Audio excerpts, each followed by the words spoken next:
네, 수고하셨습니다. 우리 서석호 증인, 예.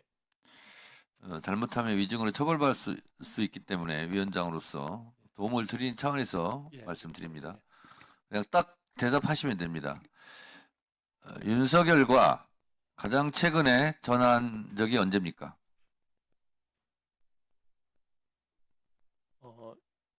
통화를 한 것이 지금 날짜를 제가 기억을 못 하는데요. 경우로 해주세요. 예, 12월 중순경에 한번 저한테 전화가 왔는데 제가 못 받았습니다. 못 받아서 제가 비상계엄 이후죠. 예, 12월 중순경이면 비상계엄 이후라는 뜻이죠? 맞습니다. 예. 그때 한 번 했습니까? 예. 그 이후에는 통화한 적이 없습니다. 무슨 내용으로 통화했는지 혹시 얘기할 수 있습니까? 뭐 이제 간단한 내용인데 저한테 어느 교수님 연락처를 아는지 물어보려고 전화했는데 제가 전화를 못 받아서 대전화하는 사이에 해결을 했다 그래서 그냥 바로 그 통화밖에 없었습니다. 근데 윤석열 전화인지 어떻게 아셨습니까? 그냥 전화가 와서 평소에 쓰던 전화를 쓴 걸로 알고 있습니다. 그러니까 예. 본인 핸드폰 입력돼 있었기 때문에 예, 알았겠네요. 예. 김건희 여사와는 만나거나 최근에 통화하거나 한 사실은 언제쯤입니까? 제가 만난 것은 아까 말씀드린 것처럼 대학 동기 모임이 2번 있었는데 그게 언제입니까? 예, 그러니까. 그 동기 모임에서 제가 갔었는데 그게 저기 짐 그 사저로 나가기 전에 짐 싸고 있을 때 동기들 모임이 거기서 차담을 잠깐 했는데 관저에서 있었습니까? 예, 갔는데 그때 그 뭐지 그러니까 관저에서 대학 동기 모임을 2번 했다는 얘기죠. 그러니까 2번 했는데 한 번은 다른 곳이고 한 번은 짐 관저에서 싸서 나가기 했고, 예, 그러니까 그게 언제쯤입니까? 짐 싸서 나가기 전인데 아마 그때 제 기억에는 일요일로 기억하고 있습니다. 그러니까 짐 싸서 나기 며칠 전쯤입니까? 제가 그 동기들이랑 갔을 때 짐을 싸고 있었는데요. 날짜로 보면은 짐 싸서 나가기 한 4, 5일 전입니까? 예, 며칠 걸린다고 네. 얘기했었습니다. 그래서 2번을 만났는데 한 번은 관저에서 만났고 한 번은 어디서 만났습니까? 한 번은 취임 이후에 한 번 그 자리가 있어가지고 갔었는데 그것은 저기 저쪽에 제 기억에 삼청동 쪽에 있는 그 한옥 같은 안가했습니까? 예, 한옥 그러면 거기가 비상계엄 직후에 이완규, 김주연, 이상민 등이 만났던 그 안가겠네요. 잘 모르겠습니다. 그거는. 알겠습니다. 그리고 유감스럽지만 제가 위원장에 대한 말씀도 드려야 되겠습니다. 아까 법원행정처장에 대한 질의답변 과정에서 위원장께서 가증스럽다 이런 표현을 하셨잖아요. 법원행정처장과 대법관 전체를 모욕한 겁니다. 이에 대해서 항의하는 과정에서 곽규택 의원이랑 위원장 간에 언쟁이 있었고 그 언쟁을 했다는 이유로 곽규택 의원한테 발언권 정지하고 퇴장을 명령하고 퇴장을 안 하니까 경위를 통해서 끌어내라. 경위들이 지금 위원들 뒤에 와갖고 서서 의원님 퇴장해 주시죠. 안 그럼 저희가 모시고 나갈 수밖에 없습니다. 이게 말이 됩니까 지금? 이거 입틀막보다 더한 거예요. 몸틀막에 몸틀막. 이게 바로 합법적인 의사진행에 가장한 의회 폭력이다. 저는 이렇게 규정하고 위원장께서 내린 조치는 다시 한번 재고해 주시기 바랍니다. 마치겠습니다.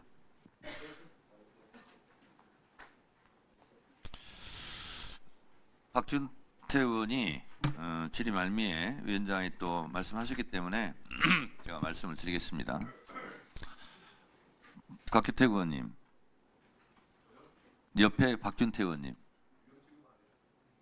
박준태 의원님, 가증스럽다가 사전으로 무슨 뜻인지 아십니까?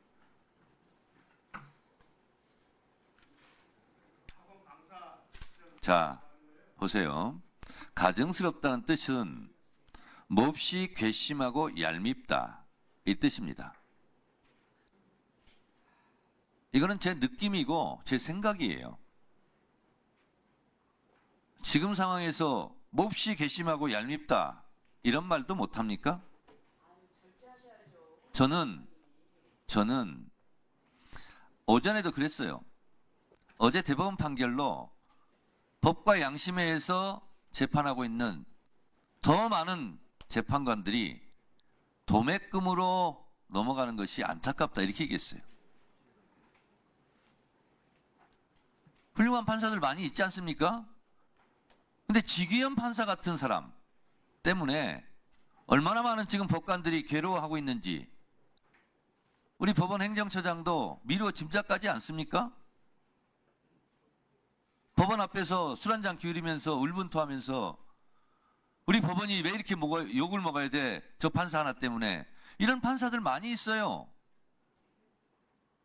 제가 어떻게 법관 전체를 욕보했다고 합니까? 오히려 저는 그분들을 위해서 그분들의 입장을 대변하는 거예요. 지기현 판결이 잘못됐다고 대법원에서 판결을 내렸잖아요. 어제 지기현이 잘못된 거죠. 그야말로 좀 폐악 판결 아닙니까?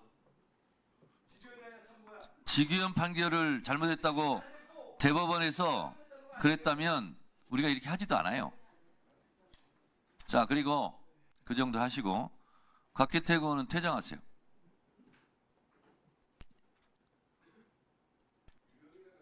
퇴장하세요. 경위 퇴장시키세요.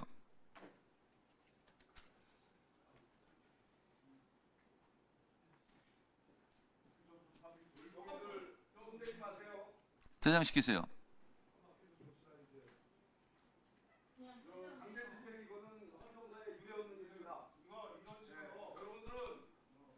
퇴장시키세요. 자, 국회 경위들은 위원장이나 의장이 퇴장을 명했을 때는 퇴장을 시킬 집행 의무가 있어요. 이 진행을 막으면 국회 선진화법 위법 아닙니까? 그렇습니다.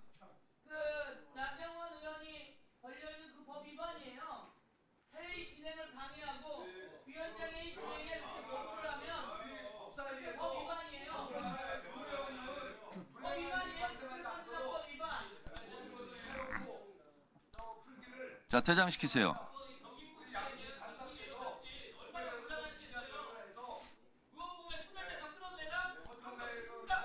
경위들이 하는 것이 보기 안 좋다면 박준태 의원이 끌어내세요. 말씀드려도 되겠습니까? 자, 그만하세요. 끝났어요. 자, 곽혜택 의원 퇴장하세요.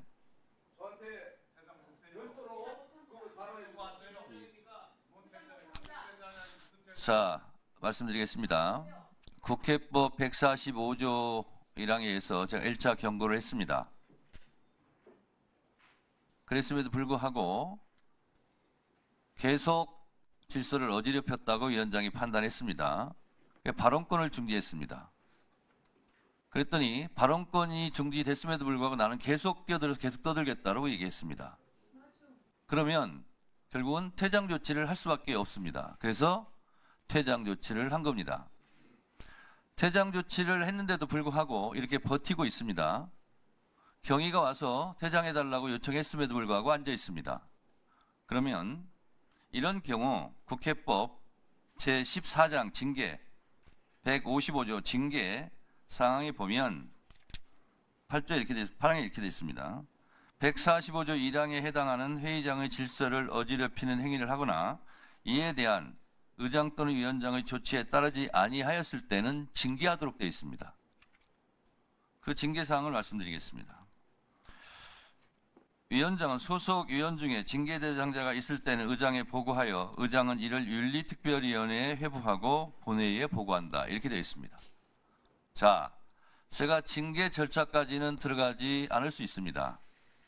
지금 퇴장하시면 그렇게 하겠습니다. 어떻게 하시겠습니까? 경위께서는 퇴장시켜 주시기 바랍니다.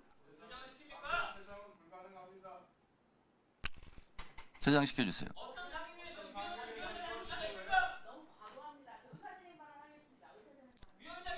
의사진행 발언 하지 않겠습니다. 드리지 않겠습니다. 자, 그리고 저에 대한 공격도 잠깐만요. 저에 대한 공격도 가짜입니다. 가짜 허위. 조선일보에서 한번 저에게 지난 총선 과정에서 미 대사관에 방화했다고 해서 정정보도 한 바 있습니다. 사과한 바 있습니다. 그리고 제 사건은 89년도 노태우 대통령 방미를 앞두고 농축산물 수입 개방 압력을 허락하지 말아라. 대한민국 농축산 어민들을 보호하기 위해서 대학생 때 제가 한 일입니다. 그리고 조용히 좀 하세요. 거기에 불이 나지도 않았고 불을 지르지도 않았어요. 그냥 방화 예비라고 검찰이 엮어서 그렇게 판결한 겁니다. 저희가 불 지르지도 않았어요. 불 나지도 않았어요. 자, 그런데 곽규택 의원은 미 대사관에 제가 방화를 했다고 허위 사실을 또 이렇게 유포했어요. 면책 특권을 이용해서. 저에게 트위터나 이런 데에서 이렇게 허위 사실을 유포한 사람들을 제가 고소해서 사과를 하고 정정하고 아파트 경비원 어떤 분은 죄송하다고 편지 7장을 저한테 써서 사과 반성문을 보낸 적도 있습니다. 앞으로 곽규택 의원의 이 허위사실 유포에 대해서 그걸 믿고 이렇게 유포하는 자들도 제가 법적 조치를 하겠다는 말씀을 드립니다.